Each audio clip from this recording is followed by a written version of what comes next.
What's going on, guys? Welcome back to the channel.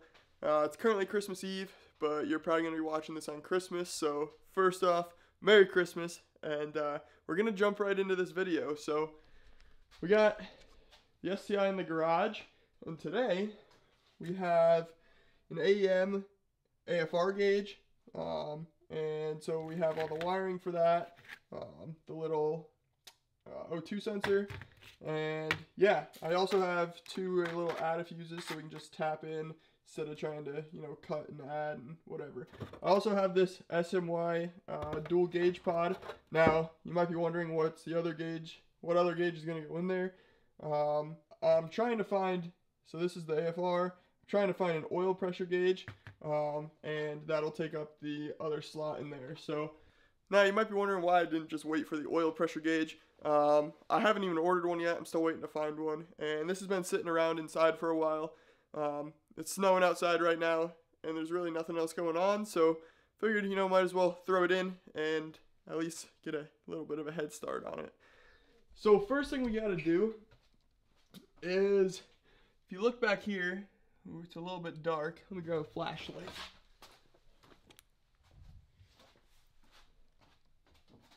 So if you look back in there, you'll see I have the little plug in the downpipe.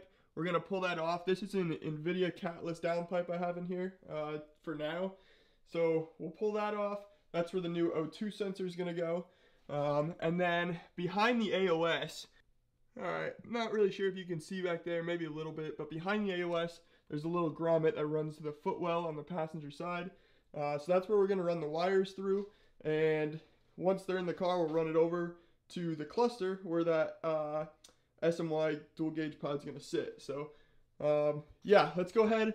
We'll pull the little plug off the downpipe down there, and we'll get this AOS removed from the strut tower. I know you guys probably can't see down in here. It's pretty dark, so I'm just going to take this little plug off.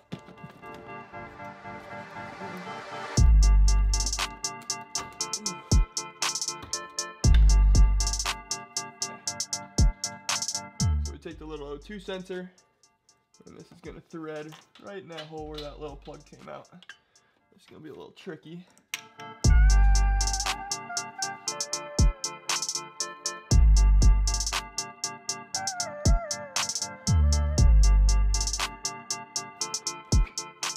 Alright, so if you can look back in there, you can see that grommet now. So to pull that out, there's a few ways you can do it. I'm going to be using this guy. It's kind of just like one of those little tab puller things, but you can kind of get it back there and pull it out. So I'm just going to do that real quick, and I'll show you guys what I do next. So I know it's real difficult with this fat AOS, but if you can see back there, we got the grommet pulled out, and I kind of have the wire ran behind it. Now I did cut a slit in the side of the grommet, so essentially the wire should just go inside that slit, and we'll seal it all back up. So the wire I put in there is this big long guy. Essentially, that side is obviously going to go to the gauge. This side is going to plug in to the O2 sensor that we just put in. So those go together, and we'll run that all the way to the gauge. So we're going to do this one first. There's one more wire that has to get tapped to the fuse box for power. But I'll run inside the car. I'll show you guys where this one runs to. And yeah, we'll start just guiding it behind the dash over to the gauges. Alright, so jumping into the passenger side, if we go and look under the footwell, essentially the wire, this is it, but it's going to come out just a little bit higher up, and you're just going to pull it down through. So now that it's all the way in, we can just pull the whole wire into the car.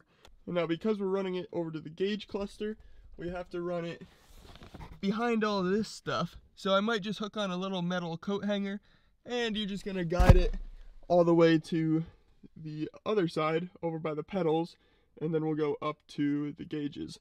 I'm just going to get all this situated, get the grommet sealed back up, and then I'll catch up to you guys once I get it to that side of the car. Alright, so using this little coat hanger with a little hook on it, we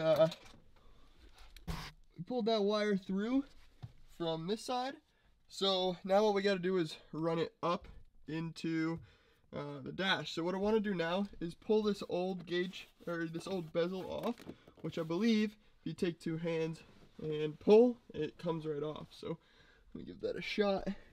Alright, so sorry I couldn't really show that on camera, but just like I said, just one big pull and that one's off. So now the old one, I obviously just clips back into place, but the wires, I'm just going to kind of set it on and see where we got to run the wires. The AFR will probably run on this side, oil pressure on this side, so my guess is it's going to be coming up this little corner here, but let's see. So yep, just like I thought with this one on here, it's going to run right up to the corner in that bottom left of the gauge cluster. So I might just pull this off. I believe, yeah, let's see, we got two screws up here, and I think the whole kind of cluster comes loose, and then I can fish the wires up straight through this little corner here.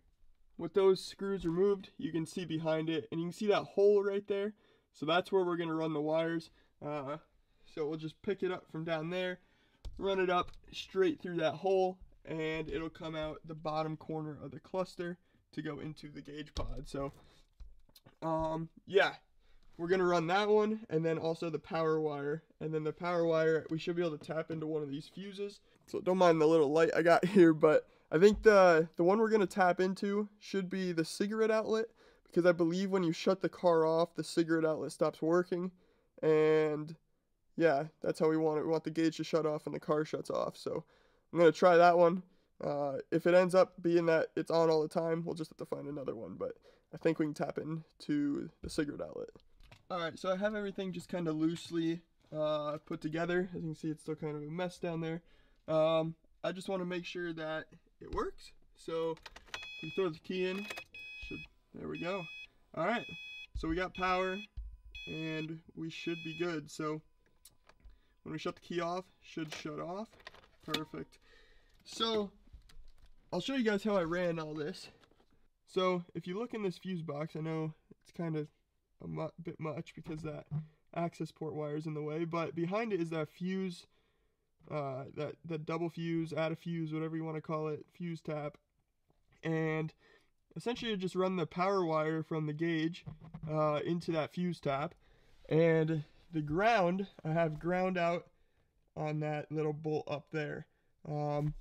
So yeah, power wire goes to the fuse tap, and the ground goes to the bolt up.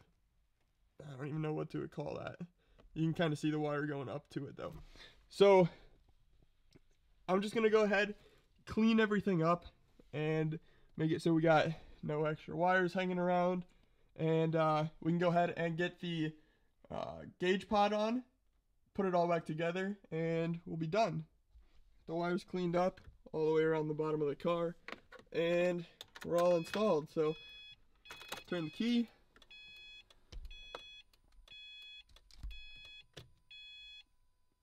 and we're good to go.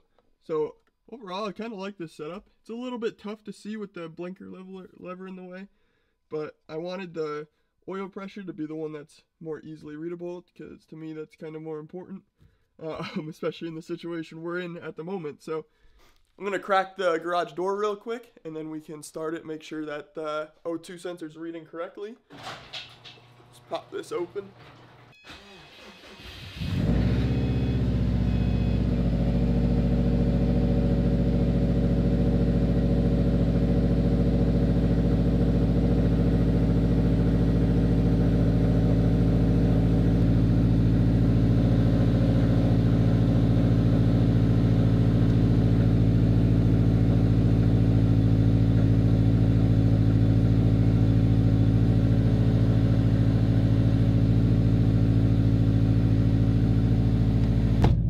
So that's pretty good. We're reading right around where the access port's reading, and yeah, I think we got it hooked up right. So we're right around 14, which is actually pretty good. We're on a base map still, and as you can see, the access port's reading 14.36, 14.3, perfect. So yeah, I think we're good. We're still on a base map, like I was saying. So definitely, you know, the tuner wanted an AFR gauge in here as well, so now we have one and we can provide them with some accurate AFR readings. So alright, let's shut this thing off before we smoke ourselves out. Alright, so we got the gauge pod installed with the AFR gauge. Like I said, we're just waiting on the oil pressure gauge, and then that'll fill up that slot. But I love these AEM gauges. Probably the only ones I'll ever run. But that's probably going to do it for this video. Got really nothing else to do. I do have clamps to fix up the axle clamps that I torched when I put them on. So I'll get those on. But as far as this video, probably going to wrap it up here. If you guys enjoyed, drop a like. Let me know if you have any questions in the comments, and catch you in the next one. Merry Christmas, and peace out.